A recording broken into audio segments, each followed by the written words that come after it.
and gentlemen, welcome to Medgate Today Presents Healthy Talk Show. Today, it's our pleasure to have Dr. Pandey with us, who has dedicated his life to transforming healthcare in India, pioneering advancements in medical technology and patient care. Please join me in welcoming Dr. N.K. Pandey.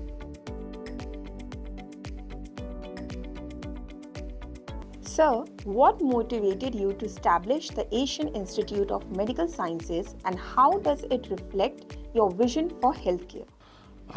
Good morning to everybody on Medgate channel.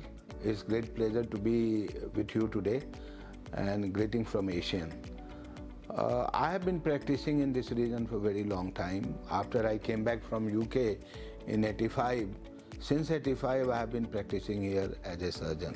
So gradually my position changed and eventually I became the pivotal person to look after Escorts Hospital and its rural health services in and around Faridabad.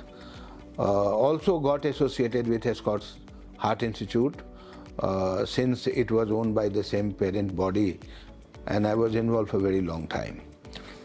I always felt that Faridabad is a significant town in NCR and it lacked some of the basic services or some of the super specialty services.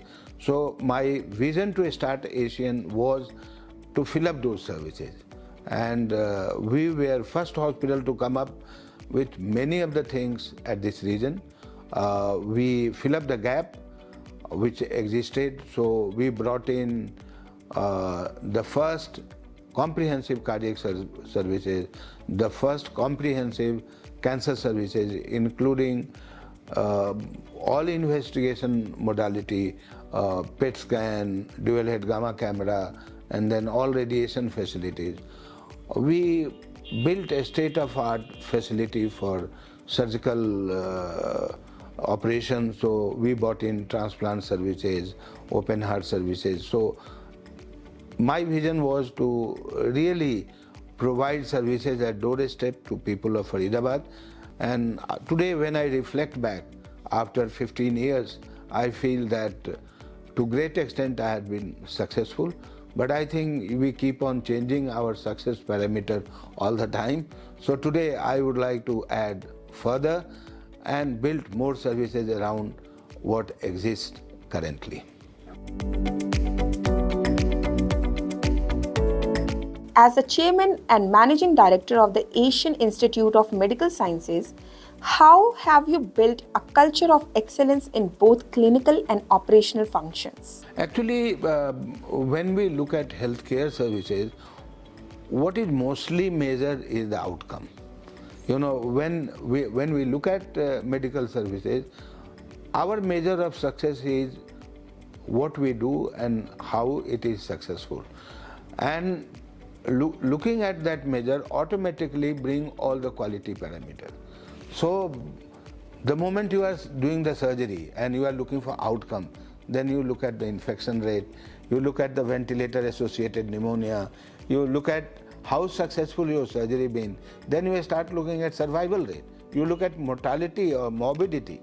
So when we look at all the clinical parameters and then we see how effective we are and we benchmark with other key institutions in the country and around the world and we see where we place ourselves, so then only we can set a parameter. And my aim is never look at how we do the thing. My aim is how we compare our services, our delivery of care, our standard of service with international. And that is our measurement of such services. We would also look at that for any particular procedure, if it is happening at best center in the world, what is the outcome there and how my outcome compares.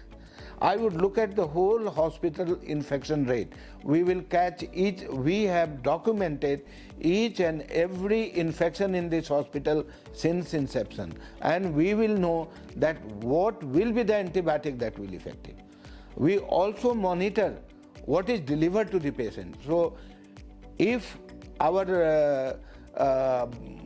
controls and our history suggest and our culture suggests that the particular antibiotic should be used, and there is a deviation, we will go back to our clinician and we'll advise them that they should fall in the parameter of the prescription that is desirable by the hospital and that is better for the patient. So eventually, then when you are giving the proper service, then you measure the outcome, that how long patient stays, how quickly you cured, what is the disability you left, what was the infection rate, and each of these parameters are measured. There is a director of quality in the hospital and there is a whole quality team that is continuously measuring these parameters, and if there is any deviation, I will get involved and we will make sure that the definition is there. Also, we will be looking at patients' rights and doctors and hospital responsibility.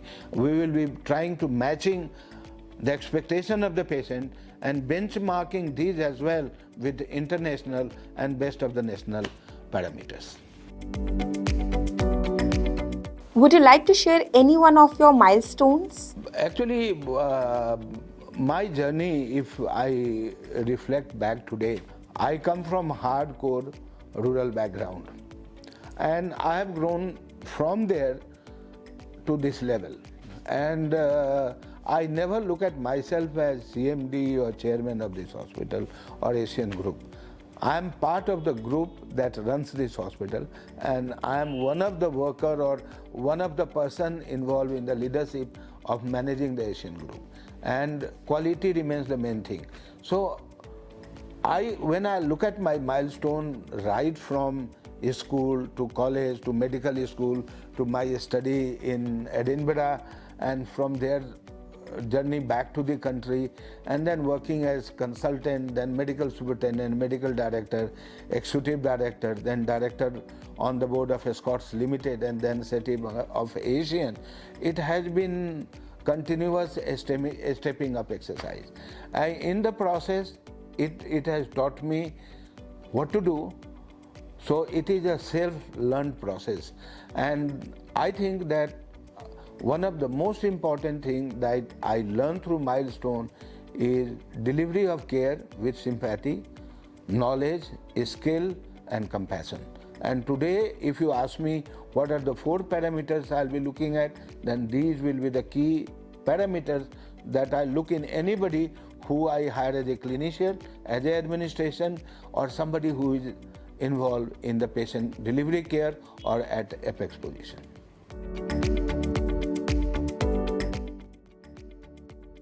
What qualities do you look for in future healthcare leaders? Actually, healthcare has to change, and it is continuously changing. As a teacher, I have been involved with National Board of Examination from 2003 to 2005. I was the national coordination for National Board of Examination, and during my tenure, I started many specialized courses, including minimal access DNB in minimal access surgery, respiratory medicine and gastroenterology. In so many departments we started. From the days 50 years ago, when medicine was very broad, medicine is becoming narrower and narrower. So it is a specialization. So you have a specialist who is looking in a narrow field, and he had much more knowledge of that field. I think it is very important that we focus on medical education, and today one of the basic deficit in medical education, we find that the basic education is not being imparted properly in medical colleges. So we need to take corrective action right from that step. The other thing is that most of our teaching is based on the experience from overseas. Now we need to revise the experience from India and Indianize the courses and bring in Indian material, Indian diseases, focus on tropical diseases, infective diseases more. It is unfortunate that even today, after so many years of independence, we are still fighting with infection diseases, diarrheal diseases, tuberculosis, malaria, and I think the time has come that this disease load should be removed from India. How do we do it is a big question, and answer may be simple, that we focus more on education, spend more on prevention, but perhaps that is a huge task. that only government can undertake, and we can become partner of that. So that's a very, very important, and I think all corporate institutions, they need to be involved in this exercise of the government, where we all participate on how to control infectious diseases. And then we can focus on lifestyle diseases, then we can look at diabetes, then we can look at hypertension, cancer, and other parameters.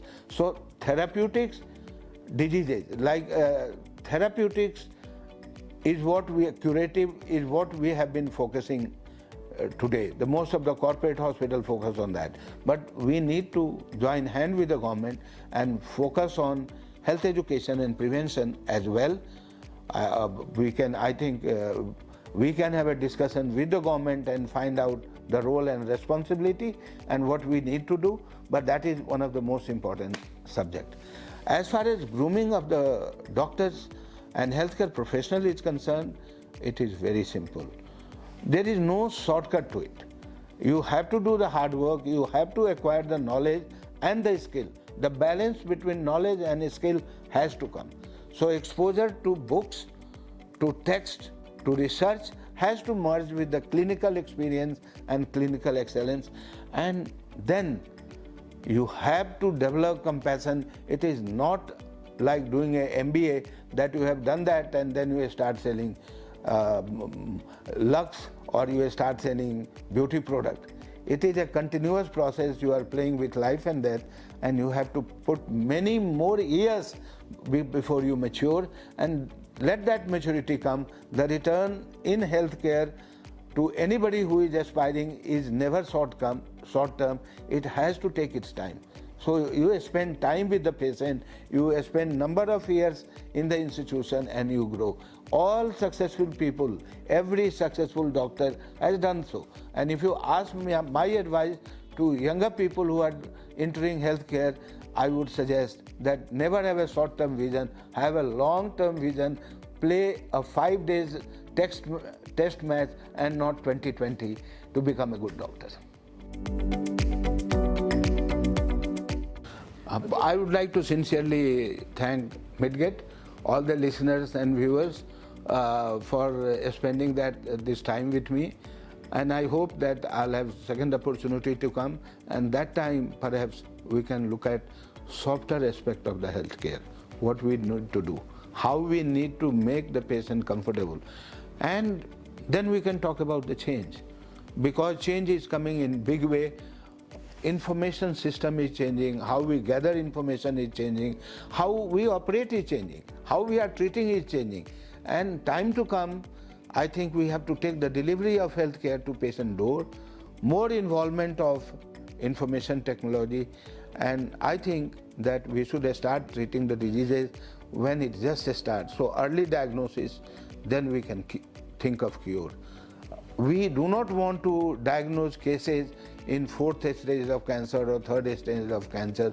So that kind of thing has to come. We have to start looking at molecular structure. We have to start looking at imaging at cellular level, and then we can think of doing surgery at cellular level, because if you look in today's context, what is the least traumatic surgery?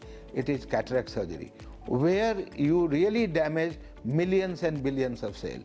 And I would think of surgery when it is restricted, disease is restricted to 2 cells, 3 cells, when the damage is the least and the patient doesn't get pain. So I am looking for a day where infection control will become the best. So when you go to hospital, you do not get infection. We operate and you do not get pain. So somebody does that, he will get a Nobel Prize.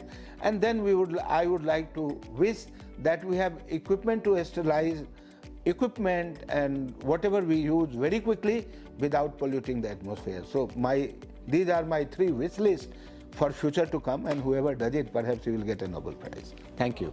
Thank you for joining us in exploring Dr. Pandey's remarkable journey and the transformative impact of his work. His insights and vision will undoubtedly inspire the next generation of healthcare professionals. Thank you, sir. I would like to sincerely thank Midgate, all the listeners and viewers for spending this time with me.